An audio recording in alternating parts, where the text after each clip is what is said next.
Welcome back, everyone. We shall commence with the second panel titled, Done with High School, Now What? I would like to welcome our moderator for this panel, Mariam Al-Afadi, class of 1999, Al-Mawaqib School Al-Garhoud, Director of Government Communication Department of Economic Development, Government of Dubai.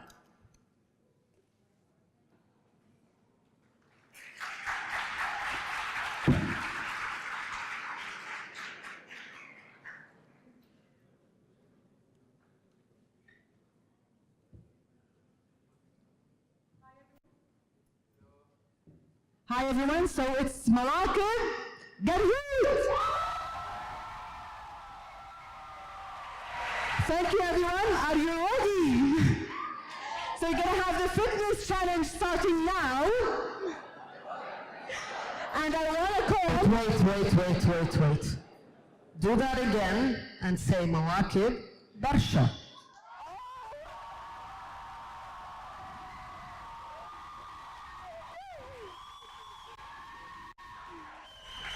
I'll do that again now. Here we go. Wait. So here comes Mawaqib Garhoud and Barsha. Wait. And Isas. Now say Isas. And then I want to add one more to the mix. Inshallah, very soon, Mawaqib Khawanish. All yours, Mariam. Okay, so oops. Okay. So I want to call upon my panel, and that would be Mahra al-Mulla, Saleh Hayat, Mariam al-Mansouri, Khalid Sharaf, Nafiz Dakak, Rashid al-Sayah,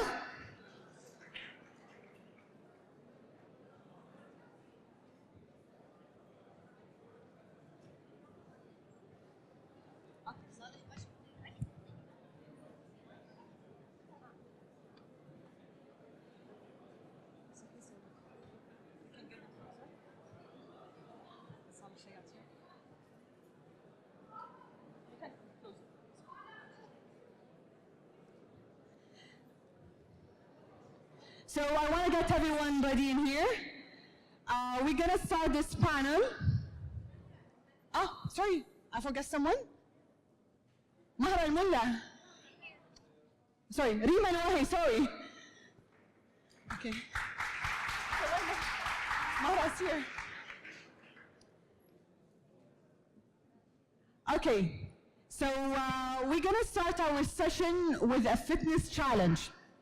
And I would like to call and invite Mahra al-Mulla to start the yoga session with everyone. So are you ready? Mahra from ISAS. From ISAS. Who will accept the challenge? Do you accept the challenge? Who accepts the challenge? Dubai 30 by 30.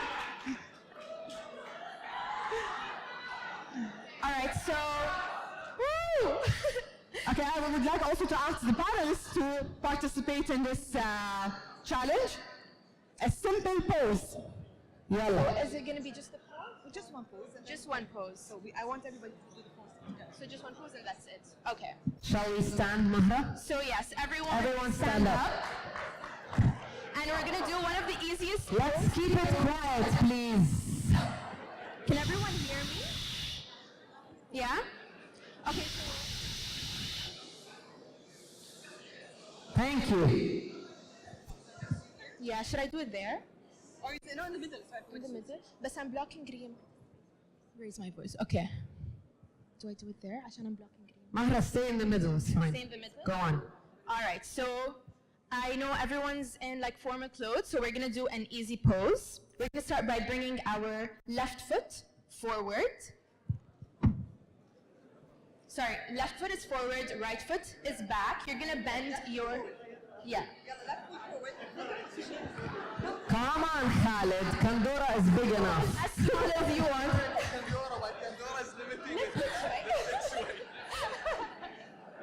Hey, lift the Kandora. Lift it شوي معلش.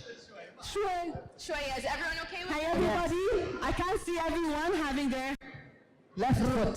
left or right. That's the right. So left foot, I know I'm mirroring them. Okay, so left foot forward, please everyone. Left is forward, right foot is back, left foot is bent, and you're just gonna raise both your hands in a lunge. And that's it. Say Dubai Fitness Challenge.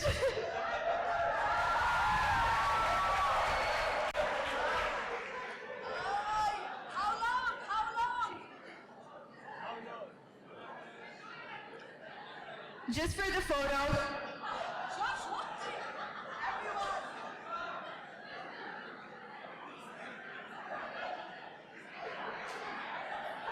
And just breathe.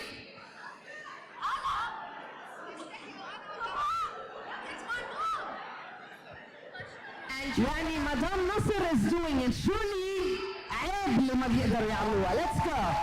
and then you're gonna step your feet Look at together. her. Woo.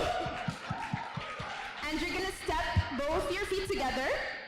Bring your hands back down. Take a deep breath in. And a deep breath out. And we're done for the challenge. Let's say it was 30 minutes. It was like 30 seconds, but it's okay. Thank you, Mahra, for that. Thank you for joining. Okay, and we go back into silence mode, please, and let's get started. Thank you all very much. Settle down, please. Settle down. Guys, Okay, so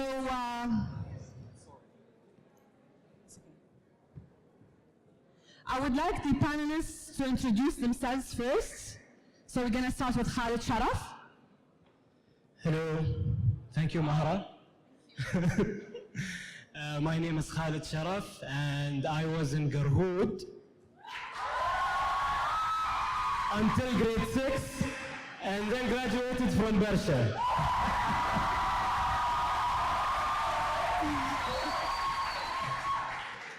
And thanks to Ustad Musa, Mr. Musa, where's Mr. Musa? And the afternoon physics classes, and my love to cars, I studied mechatronics engineering in the higher colleges of technology, and then went and did my mechanical engineering in Boston, Wentworth Institute of Technology. Then I worked for Emirates Aluminum with Mahra for 3 years, and then moved to Expo 2020 Dubai.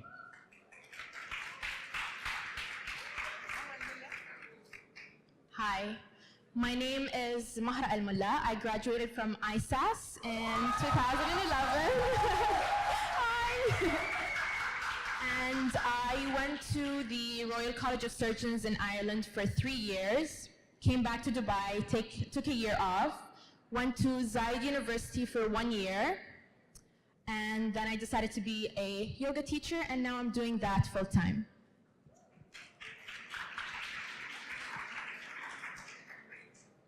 Assalamu alaikum everyone.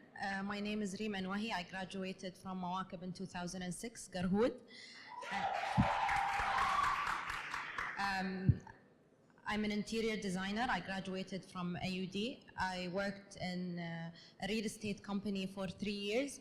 I joined the National Service as a volunteer, and now I started freelancing in interior design. نافذ دقاق برشا 2007.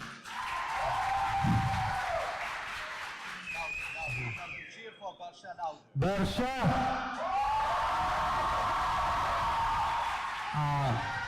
I'm having a full panel of Barshas and one Garhoudi. And ISAS. And one ISAS, two Garhoud and one ISAS. I did economics at Yale University, and now I run Her Majesty's office in London, focused on education reform and online education. Her Majesty Queen Rani. Good morning. Thank you for inviting us to this beautiful panel. This room filled with passionate students, seniors.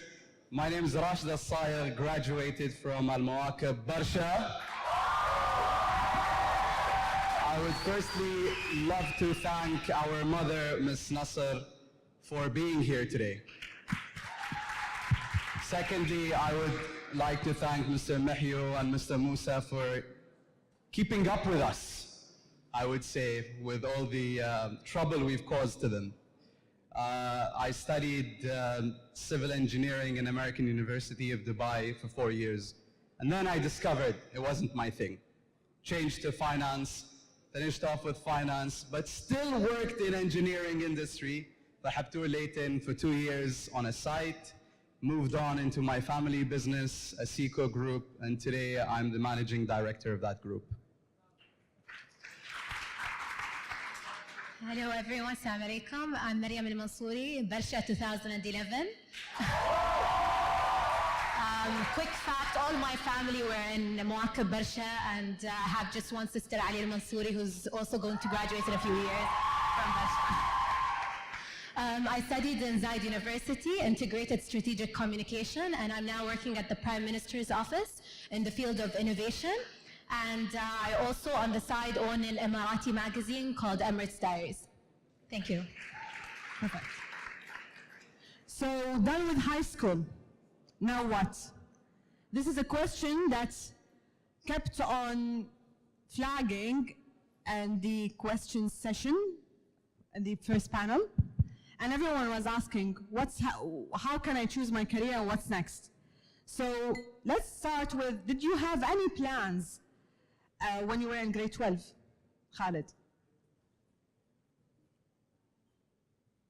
Did you know what you wanted to do? Hello? Okay.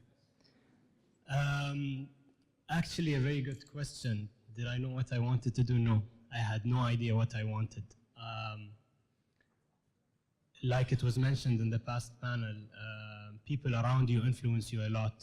You don't know what you want. You ask people, what do you think I should do? You look at the country, you look at the city that you are in, and you see what direction is it going in. At that time, it was announced that in the next 5-6 years, we will need 40,000 civil engineers. So I said, okay, I'm good in physics. I'm good in math. Let's do civil engineering. I really didn't know what I wanted. When I went to college, I literally was taken to the engineering building, and they asked students who wanted to do civil engineering to go to the site. And literally 80% of the students went there. So I'm like, do I want to do civil engineering? All these people are doing civil engineering. No, I want to do something unique. So I'm like, okay, I like cars. Let me do mechatronics, electrical and mechanical engineering. Okay, I did that. I liked studying it. When I started working, it was completely different. I really didn't like it. It was a complete different experience. But I was good at it, so I continued. And I said, let me wait for an opportunity to arise. Once an opportunity arises and I see that I like to go ahead with it, I'll try it. So in 2013, Dubai won the Expo 2020, and all of us were excited, right? Yes! So I'm like, you know what? Whatever I do, I want to be part of this project. 6 months later, I was one of the first people to move into Expo 2020. I started doing engagement, which has nothing to do with engineering. Engineers hate engagement. They're not public speakers. They just like studying and coming up with formulas and designing stuff, right? But I enjoyed it. I started doing youth engagement. I started going out to universities and talking to students about what Expo is. And I moved then to business development. Completely different again. Talking about business. What are the business opportunities for companies, etc. So you will never know what you want to do. Well, my advice basically is, if you know you want to do something, I would advise you guys to go to a company where that thing you want to study is applied, and see, feel, and understand how the workplace is, because it's completely different from what you study. Thank you, Khalid. But the question even more is that when we were in grade 12, all of us were at a point of a time, we were grade 12, we were seniors. And we were really wondering what's next. So some of us were planning for how to spend grade 12 and maximize the joy and happiness and moments, and some of us were busy planning their future. So, Reem and Wahi, did you plan your future? What were you doing when you were grade 12? When I was in grade 12, my plan was to study abroad, and things didn't add up, and it was too late, so I ended up studying here in AUD, and I ended up loving it. And I graduated, like I said, as an interior designer. And then I started working in a real estate company for 3 years. I met my best friend there, which was great, and we worked on so many projects, from residential projects to hospitality projects like Hyatt, Le Méridien, Hilton Hotel. But I felt like I wasn't reaching my full potential, and at that time, the National Service was introduced. So I decided it was the right time to join, and I did. The National Service? Yes. Wow! Bravo! So you were the first batch of females? First batch of females. Joining الخدمة الوطنية. They're not excited, I think, the guys. Anyways, so at that time I thought it was the right thing to do, and was this all part of a plan? It wasn't, but throughout that experience I learned a lot about myself. I discovered a lot of things about myself. And so when I went back to the real estate company, I just felt like I didn't fit in anymore. So I decided to quit. So what I'm trying to say is, if things don't go according to plan, it's not the end of the world. And it doesn't mean that something bad is going to happen. Sometimes it actually turns better than what you had in mind. Let me tell you something that is more relatable for you guys. My brother graduated last year from high school, and he's one of those people that had a plan up until his PhD. His plan was to study in Germany, learn the language, study in a liberal art university, and he wanted to study political science. So he went there and he stayed for a year. But he currently studies in Abu Dhabi, in NYU, which is a liberal art university, and he is studying political science, and he acquired the language. So moral of the story is that things might not go according to plan, but his goals still remain the same. As for me, I decided now to start my own practice as an interior designer, but I still wanted to be something on the side. And my goal now is to continue or to apply and start working for a military sector, which is not what an interior designer would do, but because of things not going according to plan, this is what I want now. So just remember that things might not go according to plan, but it's fine. I think I said plan too many times, but thank you. Thank you, Reem. Nafiz, when you were a senior, what were some of the concerns you had about your future, and how did you overcome them? First of all, I just want to say thank you again, like Rashid said, to Amsi for making this possible and to bringing the entire Amsi family together. I mean, I think when you graduate as a senior, I mean, there's sort of a lot of pressure put on you regardless of whether you're doing well in school or not. I mean, as sort of, maybe sort of somebody growing in the Middle East, the world tells you there are three options. You're either a doctor, an engineer, or a lawyer. And that's it. And the world pretty much ends around these three options. And for me, the stress was that, I didn't want to be any of these, but everybody told me that's all I could be. And then there's this big pressure to know, exactly what you want to do, because there's also this impression that all the top universities want you to be very focused. So I think sort of that combination of pressures is really sort of what was affecting me, and this whole idea of, what happens next, what is it like? And my advice to seniors right now is maybe sort of three things. One is you will all be fine, regardless of what you're doing right now, what you're thinking of doing right now, you'll all be fine. The second thing is all the people that are older than you that seem like they know what they're doing are scared shitless and have no idea what they're doing. That is very true. Like, I promise you, I've sat in rooms with ministers, prime ministers, president of MIT, whatever you want, and sometimes you're shocked after things coming from their mouths, and these are people at the top of the food chain, so you will all be fine. The third thing is people ask when people the question, what do you want to be when you grow up, I think is a bad question, because the answer everybody should have is I want to be happy. Now, before anybody sort of takes that the wrong way, you need to be happy in the long term and the short term. If watching YouTube videos until 12 or 3 or 4 a.m. in the morning makes you happy now, that's probably not what's going to make you happy in the future. But the lesson learned from that is really try to do something that you care about and that interests you. Forget about finding the one thing that is your passion, whatever that is. That's probably not true, because what you're interested in now might change in sort of 10, 5, maybe shorter years. And as you just heard from Reem, you know, this whole idea of a plan is very hard to put together. And as sort of Steve Jobs once said, it's practically impossible to connect the dots going forward. You can only connect them looking backwards. So to bring sort of a long story short is try to do something you enjoy right now that might be something you might like. Don't really listen to anybody and go into a field because it's the next rising thing. The UAE just instituted a Minister of Artificial Intelligence.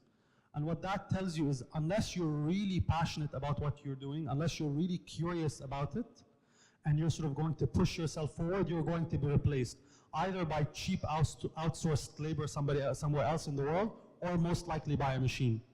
So that's sort of my advice. Thank you, Nafiz. Rashid, so is it important to have a plan or just go with the flow? Out of my experience, I did not have a plan at all. I graduated from school and I didn't know what I wanted to do next. A plan is necessary for a roadmap, a guide to tell you where you're headed, where you're going, but your life doesn't stop. Don't panic, calm down, you're a senior, enjoy it. Plans are necessary if you know what you want to do. And I agree with the remaining panelists when they say, we didn't have a plan or we did not know what we wanted to do, and I agree with Khalid. I mean, opportunities come and go. If you seize the opportunity at the moment, you will succeed. But if you're passionate about what you're doing. So my advice to you would be, find something you're passionate about. If you love doing it, you will succeed. If not, you keep trying, but you learn from the failure. I failed a lot. I did engineering for 4 years. After 4 years, I came to know it's not my thing. But at the same time, while I was studying engineering, I was working in a construction company on a site. I loved working on the site, but I hated studying the concept. And to be honest, I would say what I learned in university is a base of education, and the remaining education I got was outside, with experience, with meeting people, greeting people. I love this. I love this. People start mingling, talking to each other. You learn from each other. I can learn from a student that's probably 10 years younger than I am. I can learn from Mrs. Nasser. She's a mother to us. Learning is a never-ending process. So I would say a plan would be necessary to know where you're headed. But if you don't have one, don't panic. Thank you, Rashid. Reem, again, the same question. Maryam Mansouri, sorry.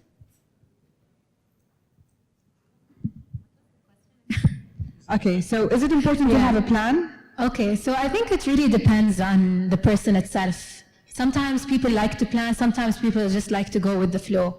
I plan when I see it's necessary to do that, but if you asked me the question 3 years ago, I would be like, just go with the flow. But when I entered the workforce, I think it's really important to have like a set of tasks to do, or where do I see myself in the next few years. But as Rashid said, if it doesn't go the way you wanted it to go, it's okay. It's not the end of the world. Short answer, I guess. Thank you. And Reem, do you have an answer to that? Did you do it? Did you have a plan when you were a senior? No, I answered that a while ago.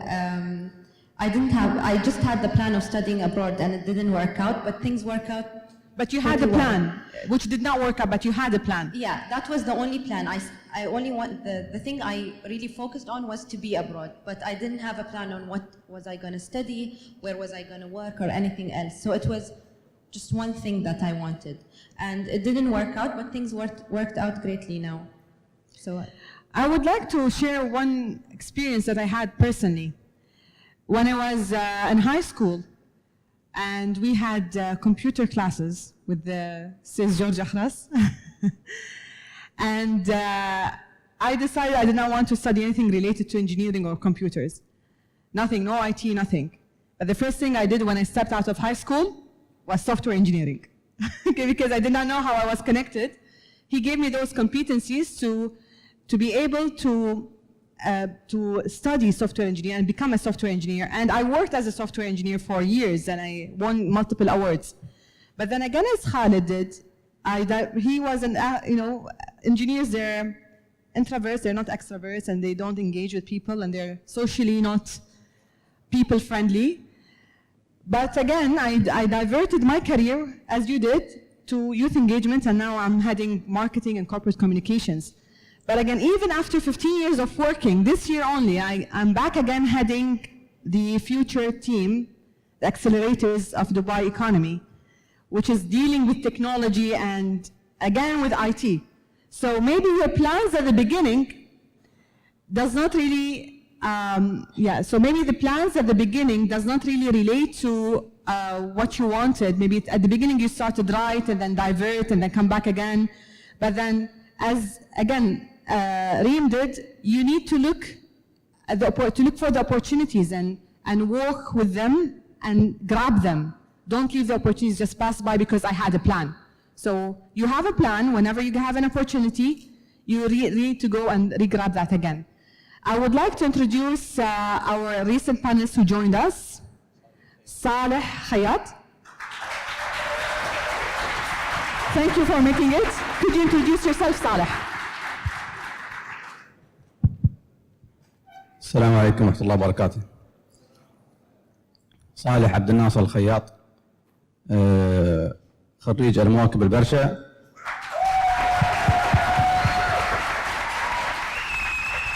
Uh, 2006. خلنا نحن هويتنا بالعربي، شو رايكم بما ان نحن عرب نجلب عربي؟ زين سهلتوا العملية علينا.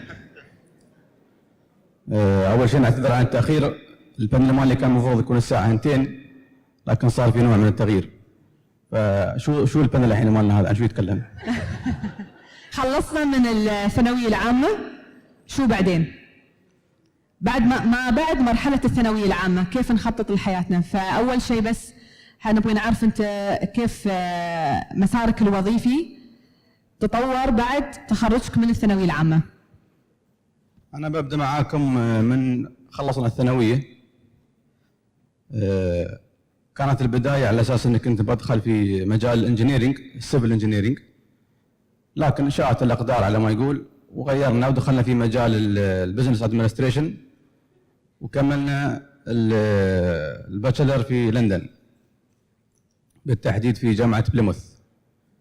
في 2010 تخرجنا الحمد لله من يونيفرسيتي بليموث في لندن، واشتغلنا تقريبا في الفاميلي بزنس لمدة سنة في 2010، اللي ما تعيننا في دبي ألمنيوم، اللي الحين صارت EGA Emirates Global Aluminium.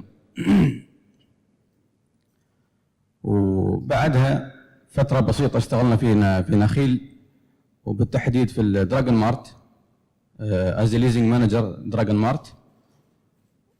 كانت فترة بسيطة، وعرضوا علينا عقب في دائرة الأراضي والأملاك دبي لاند ديبارتمنت، أو حد يعرفه بالريرة. هالكلام كان تقريبا ما يقارب قبل 3 سنوات ونص في منتصف 2014 إلين اليوم.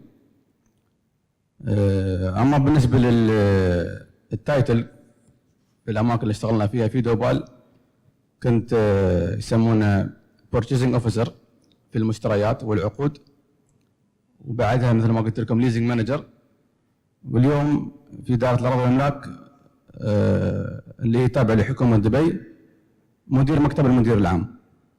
ومستمرين معهم الحمد لله. الله يوفقك إن شاء الله. سؤال بس سريع صالح. شو تبغى تنصح أو تقول للخريجين هذه السنة؟ شو يتوقعون بعد التخرج من الثانوية العامة؟ شو الأشياء اللي ممكن يتوقعونها تصير لهم بعد التخرج؟ بما أنك أنت رحت بريطانيا وكان تخصصك شيء واستويت شيء ثاني واشتغلت في المشتريات وبعدين مدير مكتب وبعدين فكان في تغيير ما بين المسارات الوظيفية وما بين التخصصات وما بين طبيعة العمل نفسها. فشو الأشياء اللي توقعت ممكن تقول شو تتوقع شو اللي صار لك؟ والله أنا ما أقدر أقول عن التوقعات بالضبط، ولكن أقول يعني إن الواحد لابد إنه يكون عنده بلان، يكون حاط له تارجت، وفي نفس الوقت يتوقع أن يعني دائما ما بكل الأمور تجري يعني على ما يريد. البلان زين، التخطيط زين، لكن الواحد بعد يكون يعني مستعد للتغييرات. يعني أنا في البداية كانت من الثانوية من جريد 10 تقريبا my plan was يعني to study engineering, civil engineering. بس يعني درست تقريبا بس شهر في اليو اس وما استمر الوضع، ما عجبني الوضع وغيرت التخصص على طول لندن في البزنس ادمنستريشن. ف يعني التوقعات صعبه، هذه انا اشوفها صدف تصادف الواحد، مو يعني مو بشرط تكون ما صعب ان الواحد يتوقع المستقبل. نعم. مو بسهل ان الواحد يتوقع المستقبل. بس في طرق لتوقع المستقبل، يعني نحن صعب نتوقع شو يصير باكر، بس نكون نحن مستعدين له. في اشياء مهارات تساعدنا على هذا الشيء. بتوجه السؤال الحين بنرجع بالانجليزي على اساس الناس اللي ما تتكلم اللغه العربيه. خالد, so what are some things you would tell your fellow seniors to expect when they are done with high school? So what do you expect?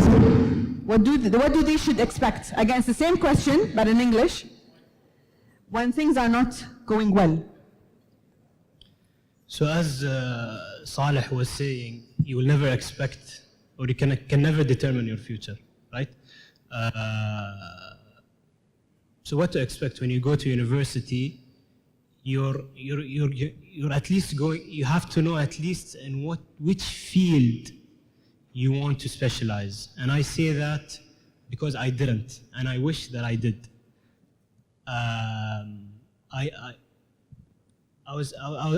I was just dragged towards something I like. I didn't know that I wanted to work in it or not. So it is very important to understand which field you're working in, you are going to work in. If you want to have a solid plan, I would plan it well. While I am in grade 12, 11, I would do as many internships as I can and try to take as much load as possible on me to understand the work environment, because that will determine what you want to study. And if your plans did not go your way? You have to be flexible. You have to be flexible and try other opportunities, try other ways. Like, you can't have one direction and that's it. You should have a list. First, this is what I really want to do. If I can't do this, I'm going to do the second. So have a priority list. And go according to that. Thank you, Khalid. I'll go now back to Mahra.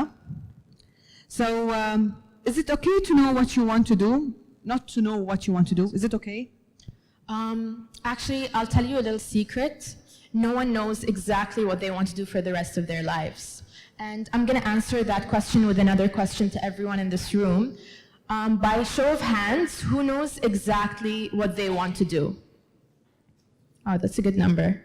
Okay, look around. Look around. Who has their hands up? Keep it up. And another question. Who's feeling confused about what they want to do? Or, Ms. Alisar, who's feeling confused or they're not entirely sure what they want to do? Look around. So it's almost 50-50. I didn't know what I wanted to do when I graduated. I graduated with, I was a high achiever in school, and I graduated with, I don't know the name of the award, but I had a blue bib for people from ISAS, you know, we have that bib. Yeah. And I thought in the beginning, I felt it was too late, and my mom was asking me, what do you want to study? And my answer to her was, at that time, it seemed stupid, but right now it seems like a genius answer to me. I told her I wanted to study something that had to do with spirituality.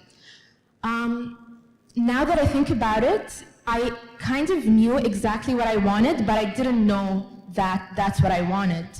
And I ended up taking another thing that I was passionate about, which is health. And I decided to go into medicine. So I didn't know exactly what I wanted to do. I took the steps because I had to, but eventually I ended up doing what I do want to do. So it's entirely okay if you don't know what you want to do, you're not alone, and yeah. Okay, I want to thank you, Mahra. Thank you. I want to ask Nafiz, so what should our seniors do to find their calling? How? To find their calling? I mean, so I will sort of answer this a bit differently. So there's a lot of research out there that sort of disputes the fact that there is a calling.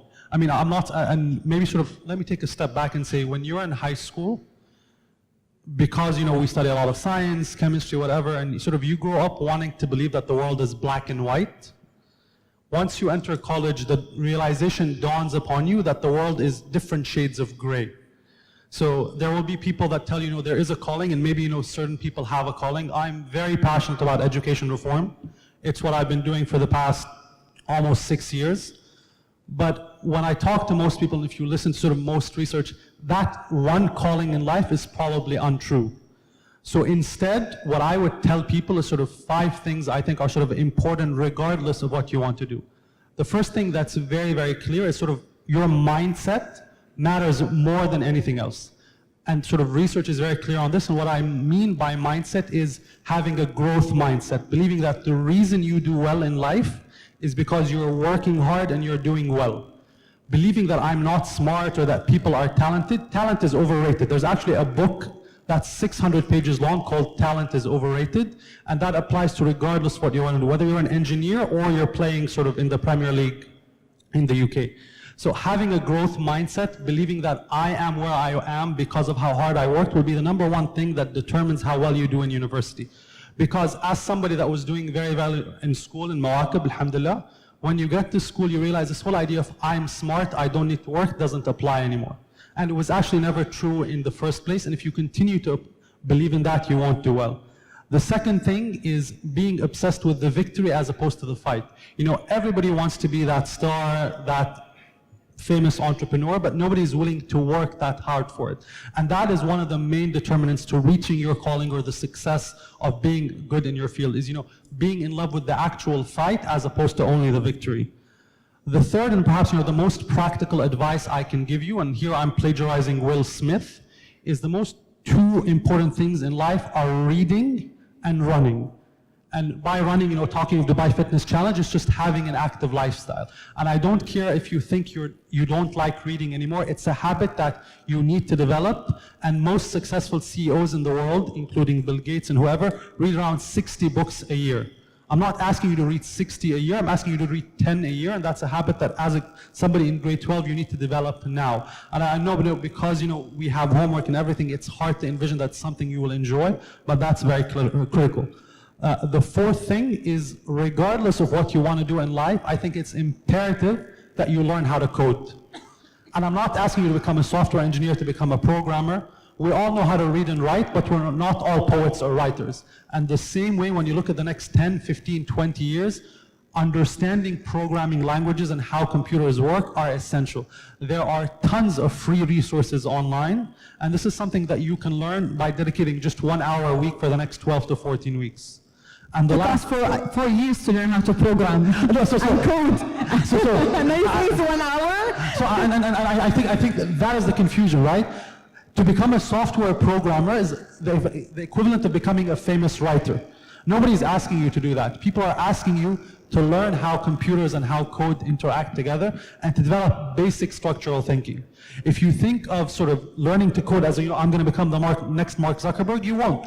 Mark Zuckerberg was coding when he was 10, and that's because somebody pushed him to code when he was 10, not because he was talented. At 18, you probably won't become the next Mark Zuckerberg, or maybe you will. And again, things are not black and white, but you should learn how to do that. And last but not least, focused on finding what makes me happy. Because regardless of how much money you make, regardless of how successful you are at the end of the day, that's the most thing that matters when you go to bed at the end of the day. Thank you. Thank you, Nafiz. So I will open now the floor to the questions. Any questions? Whoa.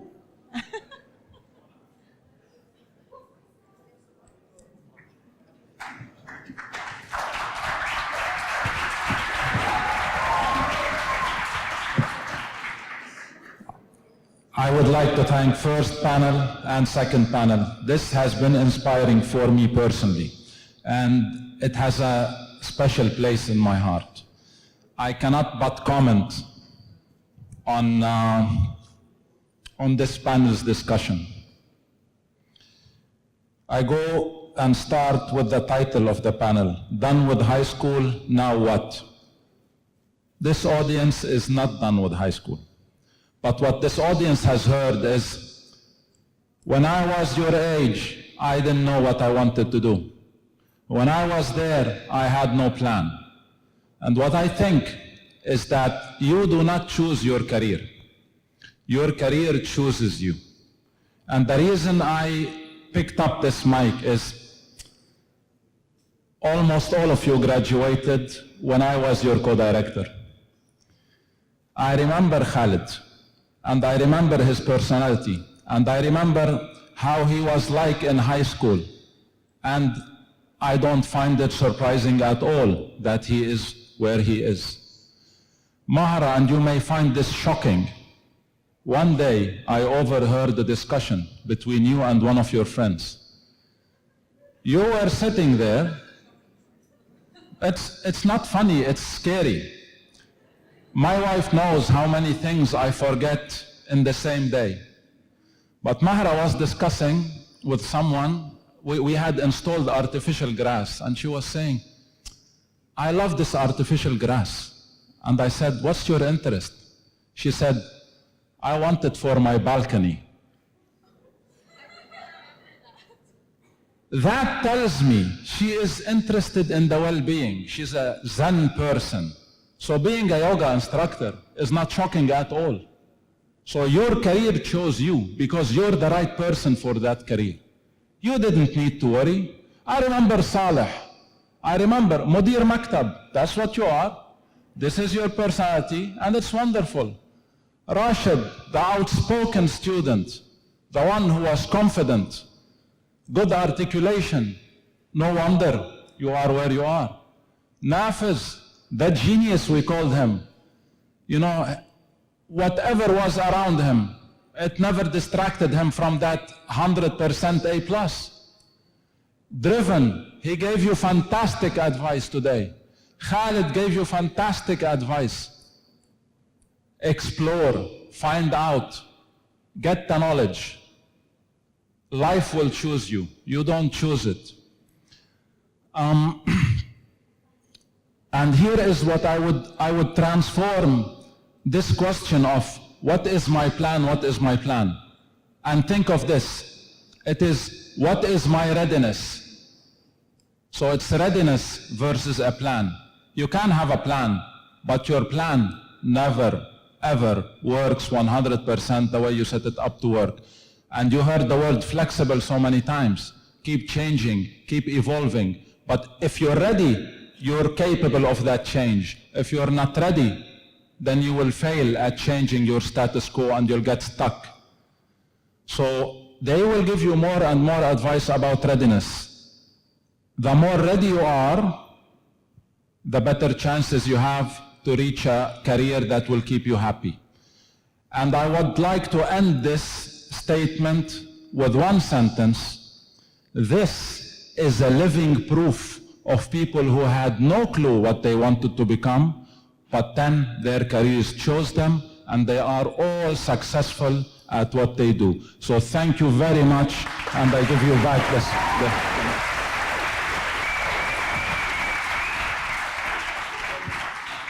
You were not an Amsi voice, so I had to marry you to make you one.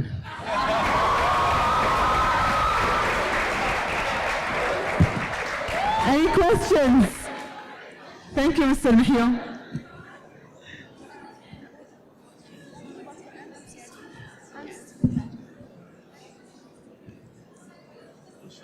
At the back, who's picking up the questions? Mahra and Mania, can you help?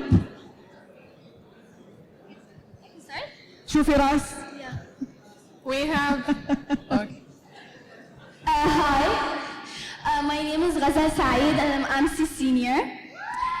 My question is, throughout your journey, for all of you respectful panelists, throughout your journey, who financially aided you?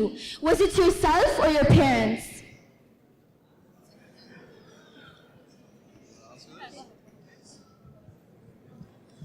Do you mean when I graduated? Or throughout the entire? Throughout your entire journey, throughout universities and work and stuff like that. Okay, honestly, so since I went to Zayed University, it was already taken care of, but throughout, after I graduated from high school, I told my parents, I don't want any of your help at all. I tried my best to volunteer in things that I would get a small amount of money from. And I used to go to places, I used to even internship in locations where I would get like a summer job, or I would work after university hours to collect money to help myself evolve, I guess. So I tried my best not to take aid from my parents. Nafiz? Okay. Just quickly to say, and I think, so I was actually helping my own sister look at this last night. Personally, I was on a full scholarship at Yale. And for people that are looking for scholarships in university, you need to Google need blind admissions. This means if you're not an American, and this only applies to US schools, but there are 5 schools in the US that regardless of where you're from, they will give you full financial aid.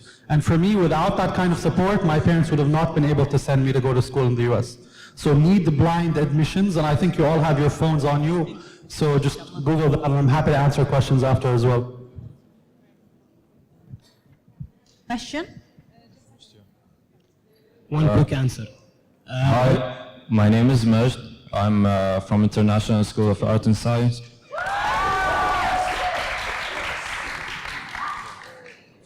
It's okay, go ahead. I think it's a very good question. The first question. We are all very comfortable when we are in the comfort zone of our parents spending on us, having our allowances, making sure that everything we have is available. Personally, I got a scholarship from the government, but after that, when I started working, I completely was self-dependent, and I even tried something on the side. I tried to open a new business and I failed in it. And I'm very happy that I failed in it. I'm still paying that failure until today. But that made me succeed in something else. So what I'm trying to say is get out of your comfort zone. Don't depend on your parents and everything. So now we are back to the question. So my question is, last year we had someone that had a presentation in our school. He was basically saying that half of the jobs that we have now are going to be canceled because of artificial intelligence and all of that. So my question is, should we consider this when we're choosing our major?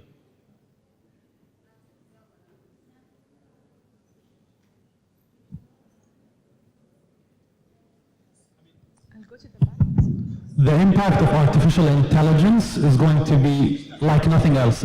Artificial intelligence is the new electricity. So the only way I think you should consider this is to think, is this something I'm passionate about? Would I like to look at artificial intelligence more? But I think to try to predict what jobs you should take in 5 years based on the impacts of artificial intelligence now is going to be very, very difficult. I mean, the only thing I'd say, I mean, if you're considering being an Uber driver or a truck driver, that's probably going to disappear in 10 years. But beyond that, it's going to be impossible to predict. So really try to find what are you passionate about. Because, I mean, 50% of people, as you've heard today, don't work in their majors.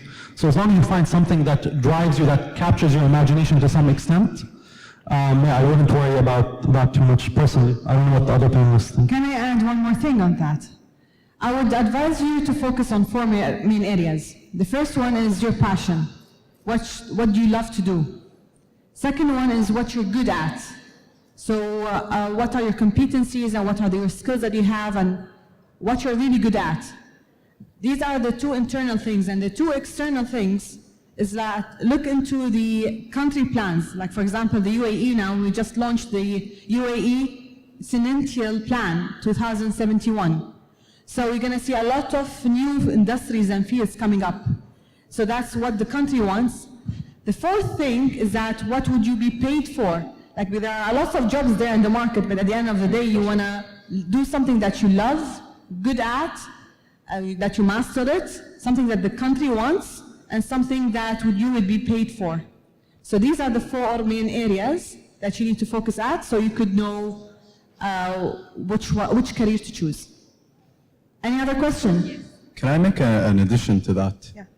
I'd like to emphasize on what Mr. Mahyo said about Amsi students. the passion, about how ready you are. Now, if you see Dubai in the past 10 years, how the trend has been changing so fast, it pushed us to learn how to be ready for the trend. And I think the question he asked is a very good question with the artificial intelligence. It's not whether or not the impact on your major should be, it's the impact on how ready you are to take on the trend that this country is giving, or any country is giving you. Thank you. So true. I have a question. Hi. My name is Yusuf Sayed. I am an Amsi student. My question is, how much does the amount of years and experience affect an individual's potential capability? Can you repeat the question again, please? How much does the amount of years and experience affect an individual's potential capability? Can I? Okay. Yeah. Can I just answer this? Because it's a great time to ask this question, since we have our youth minister, who is only 23 years old right now, and we also have the artificial intelligence minister, who's only 27. We have the Ministry of Culture as minister, who is only 30 years old. So it doesn't matter how much experience you have, but it matters how much you work on yourself. I graduated from university 2 years ago, but I'm doing something that probably a person with 7 years experience would be doing, if not now. So I think it doesn't matter how many years, but it matters how much work you put into. It's the confidence, Mariam. It's the confidence you have. It's the curiosity that gives you the intelligence. You ask the correct questions, the right questions to people that have had the experience. You will learn from. You do not need to go through the same thing they've been through, except learn from others' failures or success. So true. There are people who are working for 10 and 20 years, but they just come in and stamp their fingers in and out. And others who would come who worked for 1 year or 2 years, but their experience really, you cannot really compare the 2 years graduate with that, because their engine is different. They want to learn, their capabilities, their interest, they put their heart into the work. The curiosity of themselves. That's the inner calling that Nafaz was speaking about. Exactly. So, what, you want to add something, Green? I think you should always look out for new experiences, and you need to try different things, because, for instance, like me, if I haven't gone to the national service, if I haven't served, I wouldn't be part of a youth council for the national service, and I wouldn't have a goal of being in a military service. So it's all about that. Even if you study for years and you work in the major you studied in, it doesn't really matter. Those experiences are, I agree with what Mr. Mahyu said is, sorry, I was in Garhoud. And you don't have to be sorry about being in Garhoud. Okay. Your career chooses you. So sometimes you have to experience certain things and then you realize that this is what you actually want to do. Okay. We have lots of questions. We'll try to answer all your questions. But meanwhile, can you tweet your questions at least so we can see your questions on the screens? I hope we can answer all of the questions, but we have 1 hour. And panelists, can only one panel answer per questions because we need to cover like all. Okay, sure. We'll do that. So please, any questions, tweet them. And hashtag Amsi Voices, no underscore. Hello, I'm Mariam Khairuddin from Al-Mawakib Barsha. And I have a question particularly for Reem. And we have almost the same question, which is, no doubt we all respect your volunteering in the National Service, but what was your motive for joining the National Service and everything? Aside from being very patriotic, it was something I wanted to do since I was young. My father was in the military service, so it was an opportunity, and it was because it was volunteering, it was easy to experience it, so I wouldn't lose anything from it. And I actually gained a lot. And I learned so many things about myself that I didn't know. And I learned even new talents I didn't even have before. So that's about it. My name is Bkhit Hanoubi. I'm Amsi senior. يوم دخلت الخدمة الوطنية كيف كانت نظرة الناس لك وتأثيرها كونك بنت دخلتي الخدمة الوطنية ومنو كان الدعم الأكبر لك؟ أجاوب بالعربي. كل حد كان يقول أنت وايد يعني I like everything. I'm so girly. So why are you going there? ليش تبين تسيرين؟ وأكثر شخص شجعني أبويا، وأتذكر إني يوم قلت له أبويا إذا سووا خدمة وطنية حق البنات أنا بسير. قال لي أنت سيري وشلي كربيعاتك وياك بعد. قلت له ما أقدر بس وصرنا أنا وثلاث بنات والحمد لله كرمتني الشيخة فاطمة أم الإمارات، طلعت الأولى في الرماية، يعني اكتشفت أشياء فيني أنا ما كنت أعرف إنها موجودة إذا ما كنت داخلة الخدمة الوطنية. شكرا وأنتي فخر للوطن. Okay, we come to the back. We have a question here. Hello, my name is Tala, and I just wanted to ask you, you were sharing your success with us and how you reached and attained your goals, and I'm sure you're very proud of that. But you haven't really shared with us what obstacles you faced or like maybe failures like throughout your journey. Because I think that is what would really motivate us and like push us forward. Rashid, can you answer this question?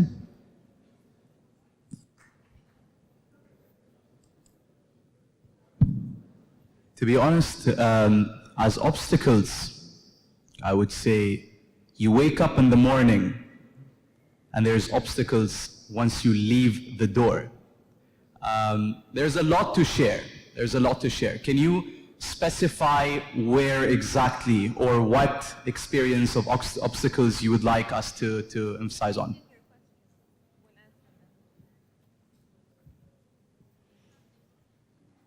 I'm talking about major failures, like for example stuff that stood in your pathway to attain your goal, to reach what you wanted to do from the beginning, your plan. I had an obstacle, and I'm ashamed to say. My dean, unfortunately, stood in front of me. I had a conflict, and it's natural to have conflicts with people. It's different ideas of how you see things or your perspective on things. He came to me one day and said, "What are you doing in engineering when the majority of locals are doing business, graduating, and going to work for their family? Go finish off with business and go work for your family." That was an obstacle to me. And every step I took, he was there. He was hawking on me, down on me. And I overcame that obstacle with my inner calling. I spoke to myself and said, you know, I'm not going to let him stop me. I'm great. I don't need his degree. Fine, I'll get another degree. Majority of students end up working in different industries.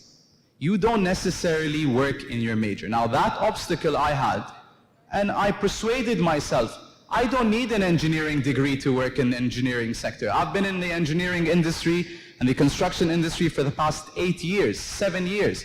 I worked for a construction company. I run a heavy industrial group filled with engineering today. I don't even have that degree. So that obstacle of a dean standing in front of you and saying, no, you cannot do it. I don't believe that.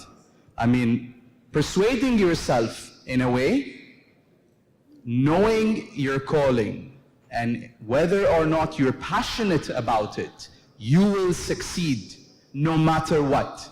Fill yourself with passion. Find a field that you're passionate about, and you will overcome your obstacles. I hope that answered your question. Mahra, thank you. We have one more question.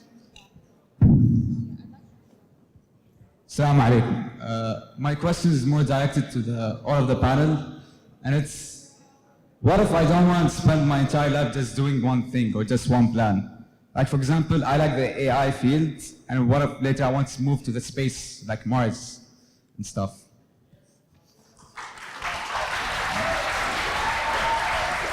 So, Mahra?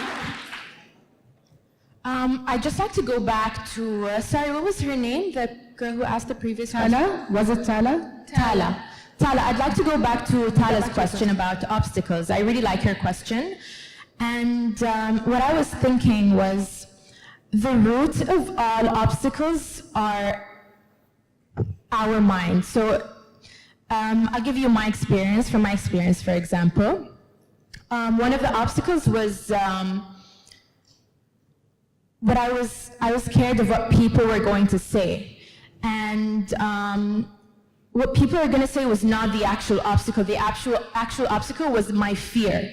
So with every obstacle that comes your way, think of how you can overcome it, because there is no obstacle that you can't overcome if you don't really think about it and try to overcome it. Thank you. So back again to your question. Is if you have two majors, can you repeat the question again? My question is, what if I don't want to spend my entire life just following one plan or just one thing? Like from the AI field, and then I want to move like space and stuff. I have a very short answer to that. If you believe you can do it, because you will succeed if you believe in it. I want to tell you one thing. I had two plans, actually I had more than one plan. So once upon a time in my journey, my career journey, I wanted to do masters in public administration at Warwick University in UK, and I had a scholarship on that. And I had another scholarship to do my MBA in leadership at Wharton in the same year. I wanted to do both. One of them in the States, Philadelphia, one of them in Warwick, Warwickshire in UK. And I did both. I was on the plane, attending classes in the States. At the end of the weekend, I get on another plane to go and attend classes in the UK, classes in China, Hong Kong, Singapore, back again to the States, back again to UK because of my classes. I wanted to do both, and I did 2 master's degrees from 2 separate universities, full-time, in 2 separate continents. So you can do it, I did it, so you can.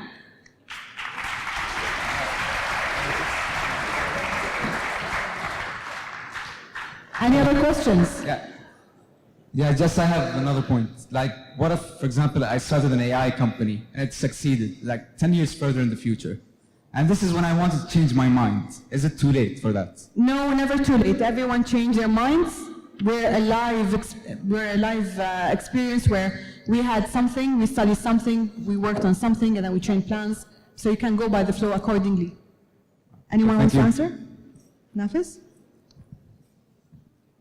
Hello, can you hear me? So just a quick point on that. So the half-life of knowledge right now is 5 years. That means anything you learn today, in 5 years, it's going to be updated or be obsolete. What that means, and specifically with AI, that the need to reskill, so the whole lifelong learning is no longer an option. Exactly. The trends are moving very fast, everything's moving. You will have to change in 10 years. The question is, are you going to have the sort of willpower and grit to keep learning and re-educating yourself? So I don't think it's an option to say, this is going to be my plan for the next 20 years. That's not going to happen. Thank you. Any other question, Mahra? Mania? Okay, hi, my name is Fatma Al-Hashmi, and my question goes to all of you. Did you ever read a book that inspired you of taking a specific life choice? If yes, what's the book called? Again, what's the question? She wants the name of a book that we've read that has inspired us. I read a book by Jack Welch. He's the genius that created GE. Read that book. It's gonna give you passion. It'll answer all the questions I think that this crowd has for this panel. I forgot what it's called, but what's your name, sorry? Where are you? My name is Fatma. Fatma. I will come to you after the panel and I will give you the name of the book. It's by Jack Welch? It's by Jack Welch. I'll just find it. I forgot the name. I will give it to you. Okay, come. I'll find you after the panel. It's a leadership book, yeah? It's a leadership book, yes. Yes, he's the famous author in leadership. We have another question. Any other questions? Any more books? Hello, my name is Marwa. Just a second, any more books first in the panel? I'm very cliche and biased, but you have to read Sheikh Mohammed bin Rashid's books. Really, they're really inspiring. I never thought I'd do, I don't like reading so much, but when I started reading his books, I wanted to look more into all the leadership books. I read more about happiness, positivity, and it really helped me be where I am today. So I really encourage you to read them. And if you want, I can give you copies. Just let me know after the session. He doesn't read. Any more recommendations? Any more books? Whatever it takes. It's the true story of the Harlem Children's Zone in New York. It's about education reform. For me, that was very inspiring. My answer is exactly what Mariam said. So I think you guys should read Sheikh Mohammed bin Rashid's books. There's one book that I feel like everyone should read. It's The Monk Who Sold His Ferrari by Robin Sharma. I read this book twice and I still want to read it again. And I want to add one more thing. I don't like reading, so for the people who can relate, consider having downloading Audible, like using audiobooks or podcasts. So if you don't like reading, there are other options, and The Monk Who Sold His Ferrari is also as an audiobook. Mahra? A book I really loved, and I would recommend everyone to read it now and 5 years after you start working again. The 48 Laws of Power. By who? You remember? I don't remember the name of the writer. 48 Laws of Power. Laws of Power. Thank you, Thank you, Khaled. panelists. So, back question to Mahra. Hello, my name is Marwa. My question was, would you consider taking a gap year a setback? Sabbatical year. A gap year. Post-uni or post-school? Mahra, After, like, between high do school and you know university. where the gap year started? Mahra, did you ask the question? Who asked the question? Marwa was your name? Sorry, I'm sorry. Marwa. Do you know where the gap year started? No. It started in Denmark. I did a lot of research about it. This gap year is quite risky. It has pros and cons. Now, as a senior, I would personally advise to take a gap year to find your calling, to find what you're passionate about. There are a lot of companies that, and I mean major companies, that give internships to students like you. They will evaluate your interest in the field. They will sponsor to teach you, to educate you, to give you the resources and the experience in the field you want. Now, the gap year can be a year between high school and university to find yourself. But when it comes to the cons, a student can choose not to pursue education. But here's the thing that you need to understand. An education is the base of the start to how to get your experience into the world. Now, the gap year is a decision you only have to make. I can give you an advice of how I see it. I can tell you a gap year is good. Maybe somebody in the audience or the panelists can say the gap year isn't. But the Scandinavians think it's a great thing And they do it, and they push their children to go for internships for the gap year between high school and university to find what they're passionate about so they can perform if they love the field they work in. Thank you, Rashid. Mania, a question is with you. Hi, my name is Rashid Al-Marri. I'm from Barsha, Muakkab Barsha. Recently, the military service is mandatory for every Emirati man who graduates after high school. How can we get back on our feet after military services? Because we experience a year downtime and it gets hard to get back to reality when you want to apply for university and continue your work life. How is it possible to continue? Can Khalid answer this question? Did you? أنتوا لحقتوا على الخدمة الوطنية ولا ما لحقتوا؟ I joined the military service in 2015. At that time it was 9 months.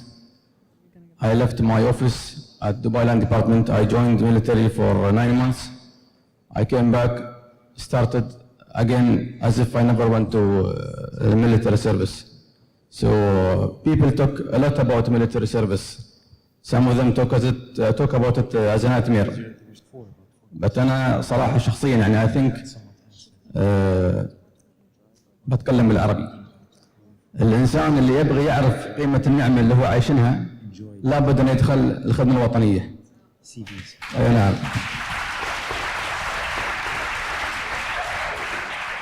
لمدة تقريبا 3 شهور ممنوع الموبايل.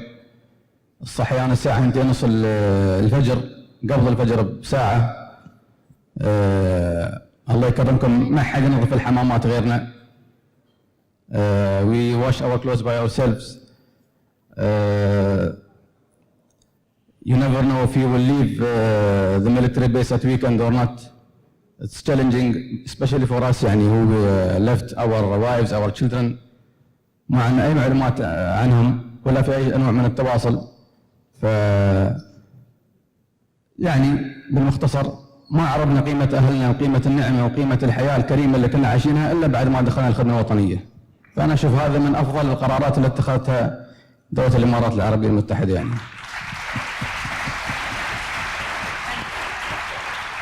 Khalid? Okay, we got some questions on Twitter, so please post your questions. We're going to read them out. And for those who are at the same table, try to consolidate questions as much as possible. Mania, لحظة, 1 second. Khalid wants to answer and you're always chopping him off. Sorry, Khalid. It's okay. ما بأضيف وايد على اللي صالح قاله كفة ووفة. الخدمة الوطنية طبعا مو بفترة أنت توقف حياتك فيها.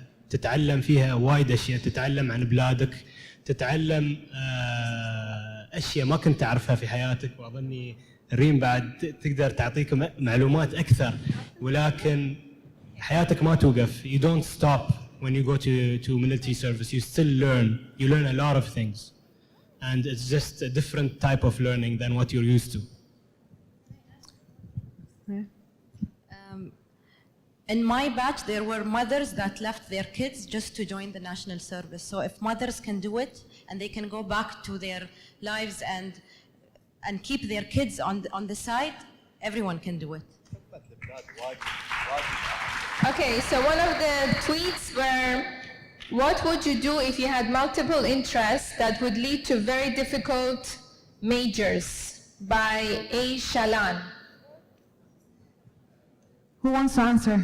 Maryam Mansouri, what would you do if you had multiple interests and that would lead you to a challenging major? Major as in... Can you repeat the question, Mania? So what would you do if you had multiple options before making or an interest before choosing your major? Which options would you choose? Okay, I think I can answer that because I remember when I was in grade 11 and 12, I really didn't know what I wanted to do. I wanted to be a psychologist, then a lawyer, then I entered the media field, which is also great, but it's different. I used to go to as many events as I can, and I used to participate in lots of opportunities. And nowadays, the most opportunities you can get are already out there. There are so many things you can do. And so many people are depending on youth, which are you, like all of you. There's the youth hub. You can go and volunteer there and participate. There's places in the medical field, the engineering field. You can go as someone who's just in high school and learn. And I think by going to these different opportunities and events and conferences, you will be able to know which field exactly you would want to enter. I think that's what I would say. Thank you, Reem. Mahra, do you have a question? Okay. My name is Yara. I am from Garhoud, and I just wanted to ask. This question specifically for Nafiz. I just wanted to ask you, how did your experience in AMS as a senior help you find yourself after graduation? How did my experience at Mawakib help me find myself after graduation? So how did it help me in college, academically, or just in terms of what major I chose?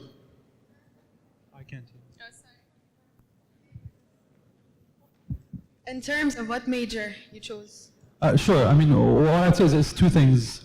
One of the most important things I got from my time in Bersha is believing in myself, and that, I have to thank Mr. Mihyu and sort of everybody on the academic staff in Bersha. Is I really had a lot of confidence and support that I think without it, I wouldn't have been able to succeed in university.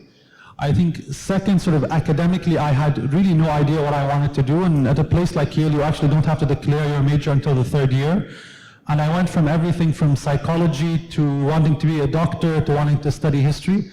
And I think sort of the curiosity that sort of Rashid talked about, sort of that I developed at Mawakib, in terms of, and again, I don't know if this has changed, but back then we sort of took 12 or 13 different subjects. So at Bersha, or at Mawakib, you had to do everything from geography to science to math to English. And is this still the same? And I understand it's still the same. And that sort of breadth of expertise meant that sort of going into university, I had a good foundation for anything I wanted to get into.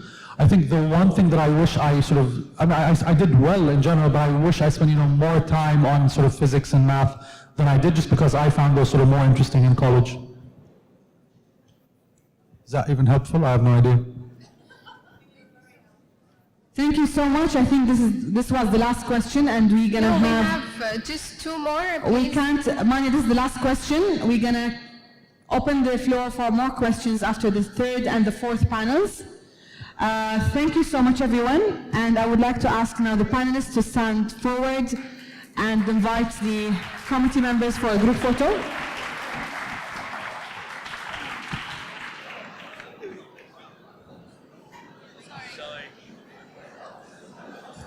What an engaging session this was, and I'm sure the kids, you guys, I know you have many questions, write them down and chase down the panelists during lunch and ask them.